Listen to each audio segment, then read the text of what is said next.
Salut tout le monde. Dans cette partie, nous allons entrer dans la Business Intelligence à travers Excel 2013.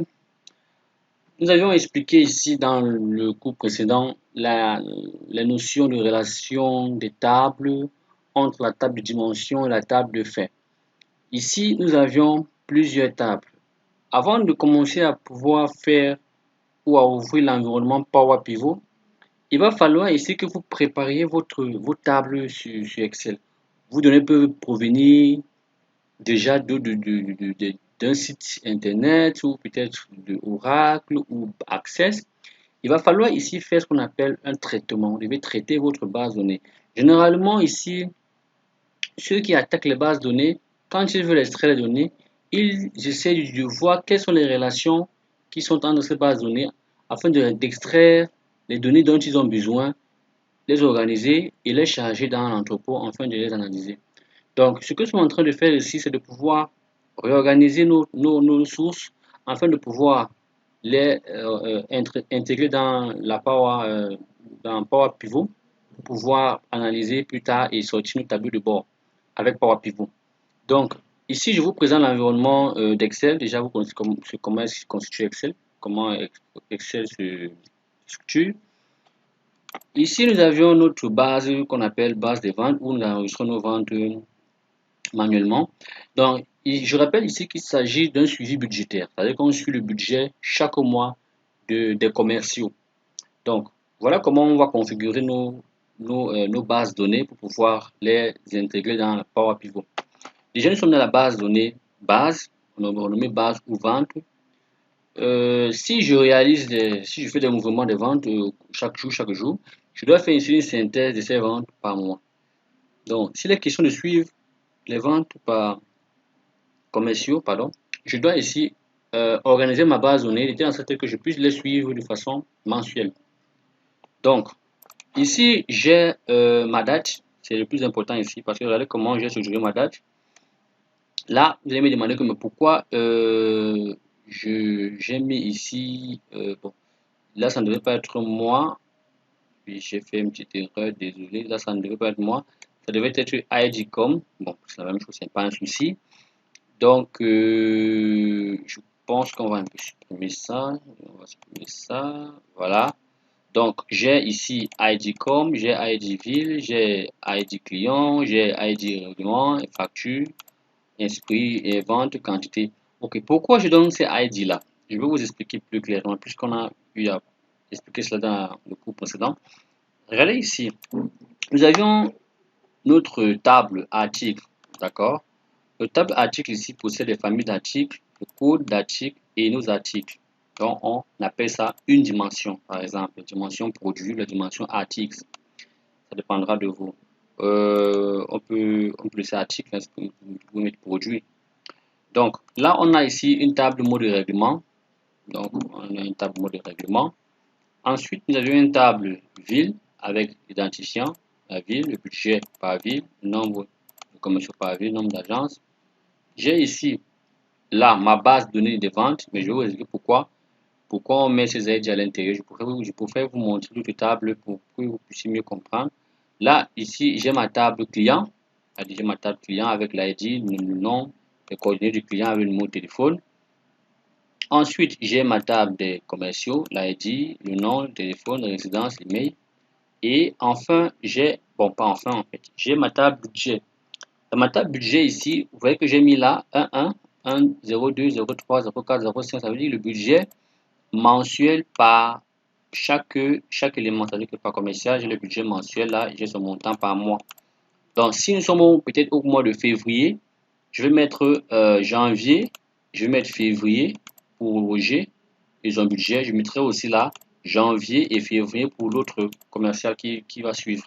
Donc, si on a peut-être là, on a 5 commerciaux, je fais d'abord janvier pour Roger, février pour Roger, ensuite je fais janvier pour Georges, février pour Georges. Je mets le montant ici. Donc là, voilà comment on va configurer cela. Donc, vous voyez qu'ici, on a là par mois, janvier, février, mars, avril, mai, juin, ainsi de suite pour Roger. Supposons qu'on a terminé l'année et qu'on veut faire un reporting annuel. Mais si nous sommes en train de faire notre reporting mensuellement, chaque mois, il va falloir ici déjà mentionner le mois en question, le mois en cours avec le commercial en question et mettre aussi les mois antérieurs et aussi recommencer la même chose, c'est-à-dire janvier, février, mars pour laisser la place à d'autres commerciaux avec le budget qui seront aussi à côté et ainsi de suite. Donc, en suivant l'organisation-ci. Donc là, vous voyez comment j'ai organisé. Là, on a ID commerciaux, on a budget. Donc, c'est que c'est fait, donc, vous allez créer vous-même. Si vous n'avez pas, si lors de l'extraction de données ou lorsque vous voulez créer plusieurs tables, vous avez déjà peut-être la table article, d'accord, qui a avec son code. Le code ne doit pas se répéter en fait, puisque nous avons dit cela que bon, dans la table de dimension, les codes, les identifiants ne se répètent pas. Donc les codes sont appelés identifiants, ne se répètent pas. Ici, mot, là, ça ne se répète pas. Ici, ville, ça ne se répète pas. Ici, donc, client, ça ne se répète pas. Vous voyez qu'ici, on a un seul code. Commerciaux aussi ne se répète pas. Au niveau aussi du budget, par rapport à la date, ça ne se répète pas. Si je prends ici les dates comme mon code, ça ne se répète pas. Bon, et vous voyez qu'ici, au niveau du budget, j'ai utilisé la clé primaire des commerciaux. Donc, c'est ça ici, pour pouvoir ici les identifier à ce niveau. Donc ici, dans ma table, ici, ils sont appelés clés secondaires. D'accord? Or, ID Roger est clé primaire plutôt à ce niveau. Mais ailleurs, il est appelé clé secondaire. Dans ma table date, j'organise une date, c'est-à-dire je vais créer. Bon, avant d'arriver ici, je préfère d'abord venir là. Donc, ça, c'est une table des ventes. C'est-à-dire j'ai regardé mes ventes par mois. Lors, moi je peux dire ça, la structure, cette date-ci, je vais dire organisation. La structure, cette date-ci, respecte cette structure-ci du budget. Donc, si par mois, j'ai dit, voilà, janvier, c'est Roger, février, c'est Roger, mars, c'est Roger, avril, c'est Roger, ainsi de suite, avec le budget, il va falloir aussi qu'au niveau des réalisations, que je puisse mettre aussi là, janvier, c'est Roger, février, c'est Roger, ainsi de suite, ainsi de suite, ainsi de suite, avec les vraies réalisations à ce niveau. D'accord? Donc, je fais de janvier en décembre pour Roger, ensuite je fais pour janvier en décembre pour blabla, ainsi de suite. Donc, si je vais faire, par exemple, je vais mélanger janvier et février pour les commerciaux différents, ça veut dire que je vais mélanger janvier, février, mars, avril jusqu'en décembre bon, déjà je vais faire janvier, là on a janvier pour Géo, on a aussi janvier pour Géo, Georges, je sais pas trop. Donc si je vais mettre janvier pour tous les commerciaux. Ensuite, février, ainsi de suite. J'utilise ici cette structure pour pouvoir l'intégrer à ce niveau-ci. C'est-à-dire qu'à ce niveau-ci, je vais aussi faire pareil ici. Je mettrai là janvier pour Roger, pour chaque commercial. Février pour chaque commercial. Donc, je dois respecter l'organisation ici, de cette base ici, par rapport à ce tableau budget. C'est très important. C'est très important. Pourquoi? Parce que lorsqu'on va faire des liens, puisqu'on va relier la table budget à la table base, d'accord, il va falloir qu'il y ait ici, que cela puisse se matcher, d'accord, doit se matcher afin qu'il y ait une correspondance entre l'ID des commerciaux qui sont ici et l'ID des commerciaux qui sont à la table base. Donc, il faut respecter l'organisation que vous faites à ce niveau-ci. Si vous voulez faire une relation entre deux dates, vous devez respecter la même structure. Et je rappelle que ici, dans la table de dimension, les clés ne se répètent pas. Donc, vous voyez ici, là, on a base sur la table de fait. On appelle base table de fait. Pourquoi? Parce que ici, vous voyez que là, on a une répétition des clés. Avec ici, on a que les clés étrangères. On a ID ville, on a ID commerciaux, on a ID client. Oups, désolé, on a ID règlement, on a code article. Donc, la table de fait ici comporte les clés secondaires des autres tables. D'accord? Alors, je pense que j'ai été bien précis. Maintenant, ici, dans, dans ma feuille date, c'est ici que je devais terminer, vous devez créer une table date. C'est très important. Pourquoi? Parce que c'est cette table-ci qui va nous permettre de faire cette jointure entre la table budget et la table base qui est la table vente. Donc, ici, il est le pivot. Cette table-ci est une table pivot qui va nous permettre de pouvoir analyser nos réalisations du moins pendant une période et faire le rapprochement entre ce qu'on a prévu et ce qu'on a réalisé. Donc, cette table-ci sera ici la table intermédiaire. Pour toute base que vous voulez, dirais-je, analyser, vous devez ici créer toujours et toujours une table date. Toujours une table date. Pourquoi? Parce que cette table date ici comporte déjà en son sein tous les jours de l'année, c'est-à-dire de janvier jusqu'en décembre, lundi, mardi, mercredi, jeudi, ainsi de suite. Alors, ici, je vais vous expliquer cette table-ci. On a ici inséré tous les jours de janvier, chaque jour ici, jusqu'en décembre. On a récupéré le jour en faisant la formule égal texte. On a cliqué sur, je peux le refaire ici si vous avez du mal, égal texte, on a cliqué là, point virgule, code, on dit JJJJ, 4 fois, fin de parenthèse, et là, il me récupère le jour automatiquement. Maintenant, si je veux récupérer le mois, je tape égal mois, comme ça, je clique ici et je tape entrée. Il me dit 1. Bon, déjà, c'est vrai, il me renvoie l'indice du mois, mais je vais récupérer plutôt le caractère. Je dis égal texte, je clique là, point virgule, je dis MMMM, je ferme, sur la parenthèse, il me récupère janvier. Bon, maintenant, par rapport au trimestre, voilà, c'est ici qu'on va un peu discuter, puisqu'on va, on doit avoir les trimestres, les semestres et les années. Donc, à ce niveau-ci, c'est très simple. Pour avoir le trimestre, qu'est-ce que je fais? Déjà, le trimestre, je vais diviser ma formule mois par 3, parce que le trimestre, généralement, on peut prendre par 3, et le semestre par 6. Donc, ici, je vais diviser le mois par 3, et je vais arrondir en valeur supérieure. Je vais regarder, par exemple, ici, je dis égal mois, je dis égal mois, si je veux commencer à faire le trimestre, égal mois, je clique ça, je ferme la parenthèse, je divise par 3, je laisse comme ça, il mettra, je vais mettre ça en valeur, par date, je mets ça en nombre, il mettra les entiers. Je vais donc ici essayer d'arrondir, je vais donc ici essayer d'arrondir, je mets 0,3. Donc si je divise par 3, je dis arrondi sup, je dis arrondi sup, arrondi, voilà, en valeur supérieure, à partir de 0, je mets point virgule 0, là il me met 1, donc je suis au premier trimestre, je suis au premier trimestre, et je peux rentrer en arrière, là il me met 1, c'est ce qu'on a eu à faire ici, donc on a ici, on a eu 1, d'accord, donc là j'ai 1, si je descends comme ça jusqu'ici en bas, là j'aurai là 1, 1, 1, 1, 1, premier trimestre, 1, 1, 1, 1, ainsi de suite, premier trimestre, nous sommes toujours en janvier. Donc si je veux maintenant mettre ici, là, vous avez vu là, j'ai mis IAT et 2020, je vais faire une concaténation. C'est-à-dire qu'ici, je vais venir là, je vais ouvrir le code, je vais mettre T, comme ça, je mets le E logique, là où j'ai mis T1. Maintenant, je veux ici concaténer aussi avec tiret 2021, avec l'année. Je viens là, je fais une concaténation, je mets logique, là, je mets le signe moins, ce moins-ci, comme ça, concaténer, je mets année, concaténer année, cette année-ci, comme ça, je fais une parenthèse, je tape entrée, là il a mis T1, premier trimestre l'année 2021.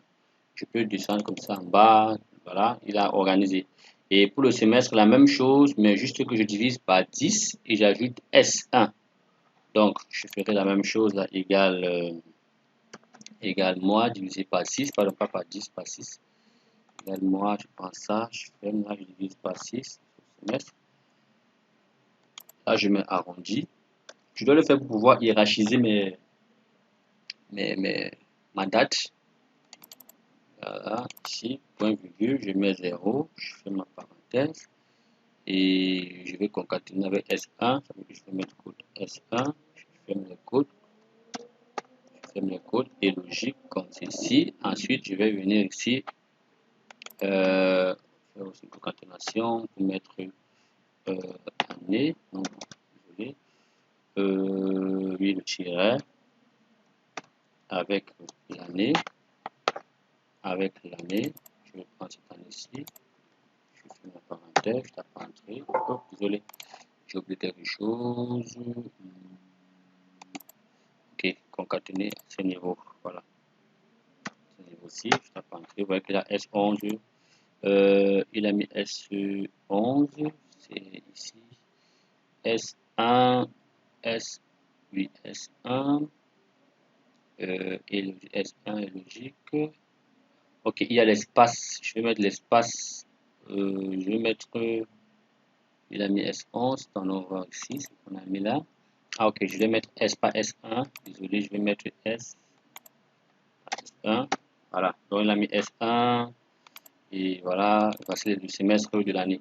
Et là, je tape la formule égale année pour récupérer l'année, égale année, facile, pour récupérer l'année, je clique là. Donc, j'organise bien mon fichier. Voilà, donc dès que c'est fait, donc je vais supprimer puisque tout cela a déjà été compris. Dès que c'est fait, si c'est compris, c'est bon, je peux supprimer. Donc, là, on a une table de date.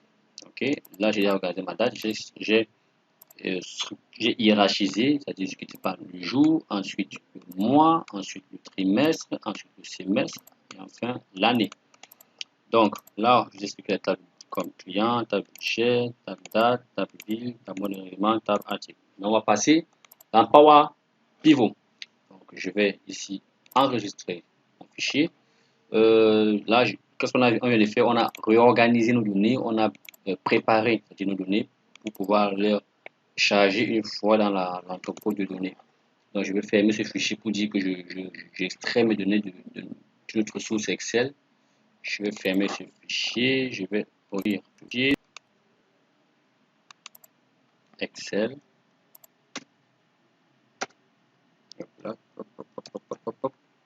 Voilà, Excel. Donc, on va commencer une table de bord. Si je renseigne les données dans ma base de données que je viens de travailler à l'intérieur, je peux actualiser mon Power Pivot. Mes données vont s'actualiser au fur et à mesure que je vais enregistrer mes informations de côté. Et ce qui est très bien dans Power Pivot, c'est qu'il peut contenir des milliards de données sans problème. Contrairement à Excel qui peut s'arrêter juste à un certain niveau, je crois 1 million 24 lignes, comme ça. Donc voilà, ici je suis dans mon Excel, d'accord, vous voyez Excel vide, d'accord, c'est vide là, comme ça, il n'y a rien là, vous voyez qu'il n'y a rien, la première feuille. Alors qu'est-ce que je fais? J'active mes onglets Power Pivot, Power Query.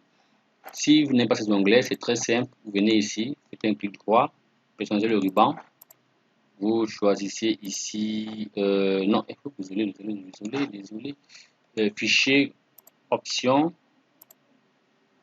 complément, vous venez ici dans complément comme, atteindre, et vous allez choisir pour cocher ceci là, cliquez sur OK.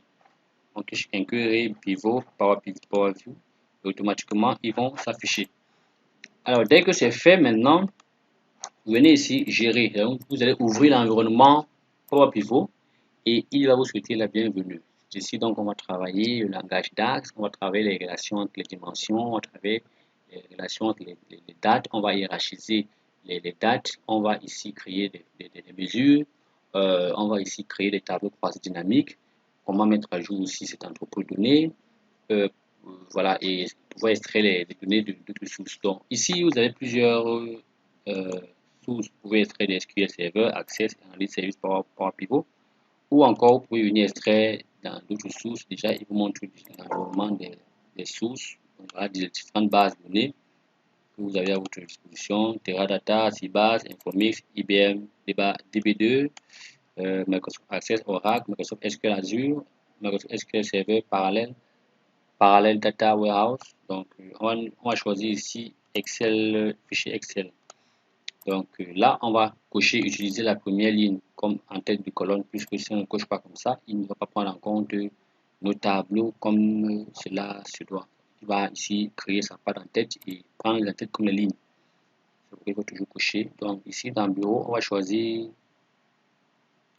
ici, voilà, base donnée Power Pivot. C'est comme ça que je vais renommer mon fichier. Vous pouvez renommer n'importe comment. Et vous aurez ce fichier à la fin de la formation ou pendant la formation. Donc, suivant, je vais dire suivant ici. Et là, qu'est-ce qu'il fait? Il extrait les données de mon fichier Excel. Donc, il me demande de choisir les tables que je vais pouvoir analyser. Donc, je peux choisir d'utiliser quelques tables et laisser quelques tables. Mais moi, j'aimerais analyser toutes mes tables. Donc, je vais cocher ici en haut et je vais cliquer sur terminer. Là, il va extraire toutes mes tables au fur et à mesure, voilà, il extrait article, il va extraire base, il va extraire budget, il va extraire client, commerciaux, date, mot de règlement Evil, s'il y a une erreur, il va afficher l'erreur. Ça veut dire qu'il y a un problème au niveau de l'extraction. Quand c'est 8 sur 8, ça veut dire que c'est OK. Donc, je dis fermer.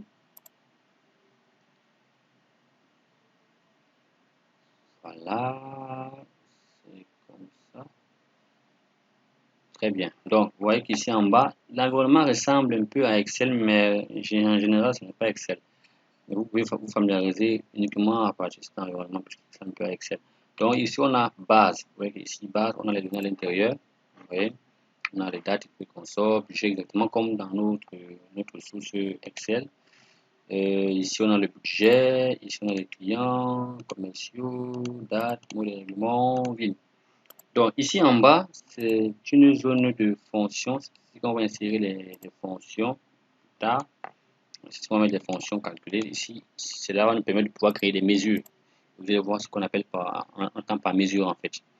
Donc, voilà, notre ici, le tableau. Vous voyez qu'ici, ne vous dérangez pas si vous ne voyez pas le bas, c'est normal parce que ici, c'est une zone de calcul. C'est qu'on va insérer les formules pour pouvoir faire des agrégats. Ici, on a l'article ici. Donc, j'ai village, j'ai mot de règlement ici. On va donc passer à la relation puisque ces tables ne sont pas liées. D'accord? Je vais monter comme ça. Voilà, ces tables ne sont pas liées. Ici, on passera aux vues de diagramme à ce niveau. Vue de diagramme. De diagramme, il charge. Donc voilà notre vue diagramme. Je peux ici encore diminuer. Voilà, je m'arrête à ce niveau. Je peux porter ça comme ça. Et poser ici. Je bascule vers la droite pour aller chercher d'autres dimensions. Puisque ils peuvent aller un peu plus loin. Au fur et à mesure que je porte. Comme ça. Je vais les regrouper. Voilà. Je pense que c'est OK. Ma table de fait ici, s'appelle base. Vous avez vu ce qu'on appelle table de fait.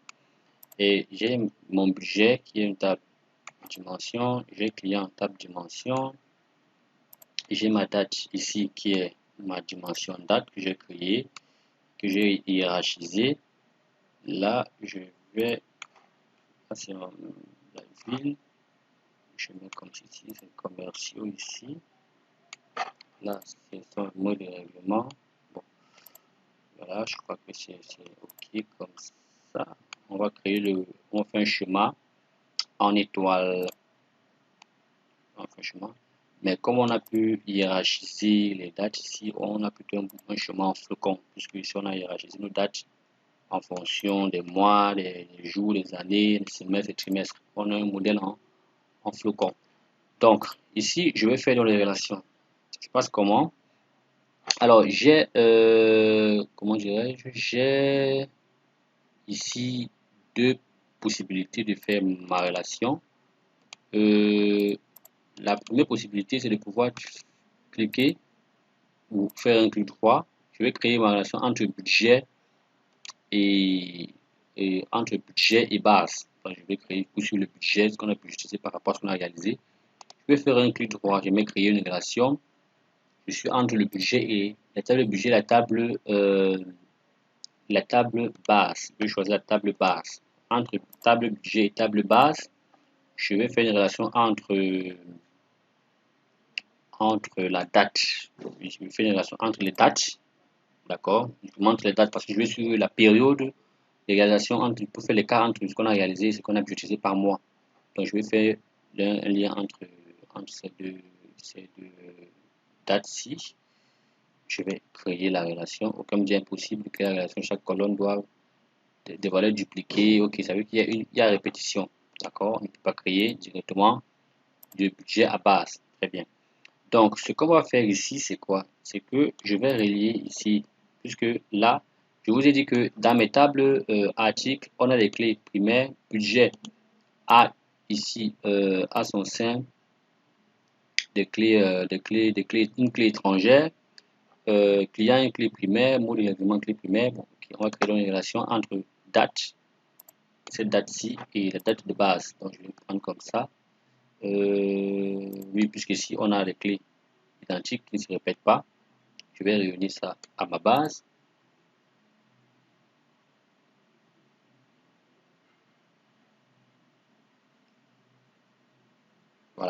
Donc, vous voyez qu'ici, ma table date possède des clés uniques. C'est pourquoi je peux faire ce lien-là.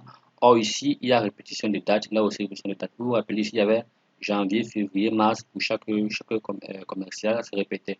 Là aussi, ça se répète. Mais ici, ça ne se répète pas. Donc, ça veut dire que je vais aussi faire le lien entre budget et date. C'est-à-dire entre budget et date. Donc, je vais prendre ça pour ici. Voilà. Ici, il y a une clé unique. Ici, il y a répétition. Voilà. Super. Maintenant, je peux faire le lien avec les autres ID. Là, j'ai ID conversion avec ma base. Là, je suis en train de relier comme ça plusieurs dimensions, encore du moins plusieurs tables. On a une table, 2, 3, 4, 5, 6, 7 tables. Ça fait beaucoup. Il faut bien choisir, si vous avez bien compris le principe de liaison. Voilà, pour que les liaisons puissent bien fonctionner, il va falloir respecter le principe d'organisation des données. Donc, ici, client aussi va se relier à... Je rappelle que pour faire un lien avec une table, il va falloir que une dimension ait une clé primaire qui ne se répète pas et l'autre table ait cette clé secondaire qui se répète pour faire la relation père-fils. Voilà, il y a aussi quelle relation entre code article, ici, code article ici, c'est une fois, le code article se répète plusieurs fois ici dans la base. Voilà. Et enfin, nous avions mot de règlement qui est unique ici. Là, mot de règlement qui se répète. Mode de règlement, désolé, ID de règlement. ID de règlement. Donc, je peux faire comme ça ou encore je peux faire un clic droit, créer une relation. Je vais créer une relation entre la table mot de règlement et la table base en choisissant ici l'ID de règlement. Voilà, automatiquement il vient et il vous demande de créer. Il a reconnu directement son ID qui a une clé secondaire dans la base, la table base. Voilà, voilà. Donc voilà nos relations qui ont été bel et bien créées. Voilà, nos relations donc qui ont été bien créées. Pour vérifier la connexion existante, donc je vais me rassurer si effectivement je suis connecté à mon classeur. Voilà, Excel base de données Power Pivot. Voilà, donc voici déjà ici cette source. Je suis vraiment connecté à ce classeur. Pour vérifier si effectivement je suis connecté, je vais dire fermer. Je peux actualiser à ce niveau. Je peux actualiser ici mon classeur. Je peux ouvrir directement mon classeur. Donc je peux fermer là. Ici, pour actualiser, je peux venir encore actualiser ici. Hein. Actualiser tout vraiment mon Power Pivot. Mettre tout à jour. Donc, revenons en vue du données. Parce qu'on a déjà, je viens ici, on a fait nos relations pour différentes tables. Je viens dans vue données. Ici, je veux donc, voilà, notre environnement Power Pivot. Et là, on a tableau croisé dynamique. Si vous avez bien constaté cet élément-ci. Bon, je vais passer d'abord au tableau croisé dynamique avant de pouvoir prendre le cas des fonctions, du moins le langage DAX qui est utilisé ici aussi sur Power BI Desktop. Donc voilà. Après avoir lié vos tables, vous allez passer donc ici au tableau croisé dynamique. Donc, cliquez, on dit nouvelle feuille, vous dites OK. Et vous attendez là. Voilà, vous avez votre tableau croisé dynamique. Et vous pouvez déjà ici renommer TCD et vous vous rendez compte que vous avez un fichier vide là qui n'est même pas renommé. Bon, on peut renommer ces fichiers si on l'utilise pour pouvoir réaliser le tableau de bord. On va parcourir pour analyser, pour pouvoir enregistrer les données. On va dire 8, moi j'ai 8 toujours. Je vais dire ici fichier, tableau de bord. Fichier tableau de bord, bureau. Voilà, fichier tableau de bord. Donc, vous voyez qu'ici, dans ce fichier, je n'ai que la partie TCD. On ne voit pas mes données. Celui qui ne s'y connaît pas ne saura pas où se trouvent mes données. J'ai le pouvoir de savoir où est-ce que mes données se trouvent. Bon, pour venir dans Power Pivot, j'ai fait une touche, j'ai appuyé une touche là, vous allez voir. Je vais basculer ici. Vous appuyez Alt BM. La touche Alt BM, automatiquement, vous venez dans Power Pivot. Donc, si vous voulez rentrer en arrière, vous cliquez sur cet onglet-ci. Donc, pour faire pour me rassurer si mes liaisons ont réussi, là, j'ai mes bases ici. Vous vous rappelez qu'on avait une base de vente à part et une base des budgets à part, et j'ai la date au milieu, la date que j'ai eu à créer. Donc, cette date-là, je vais mettre ça ici en ligne, moi. Voilà, je vais réorganiser, je vais trier par ordre croissant, par exemple ici, de A à Z, ça voilà, de A à Z. Là, je vais mettre là le budget. Là, c'est une autre table, hein, budget du mois, comme ça. Voilà, j'ai le budget du mois qui va apparaître là. OK. Et je vais le réaliser maintenant dans la table basse. Dans la table basse, comme ça. Voilà, je vais mettre ici montant, montant vente, comme ceci. Voilà, donc voilà ici mon premier tableau croisé dynamique. Donc, dans d'autres vidéos, je vais ici intégrer les notions d'agrégat, c'est-à-dire comment créer des fonctions, des mesures, comment faire des relations, comment insérer des colonnes dans Power BI, dans Power, je vais taper Alt BM, dans Power Pivot, comment insérer des colonnes, comment faire des relations avec des données, donc comment manipuler les données dans Power Pivot. Dans le deuxième chapitre, qui reflète ici la manipulation des données dans Power Pivot.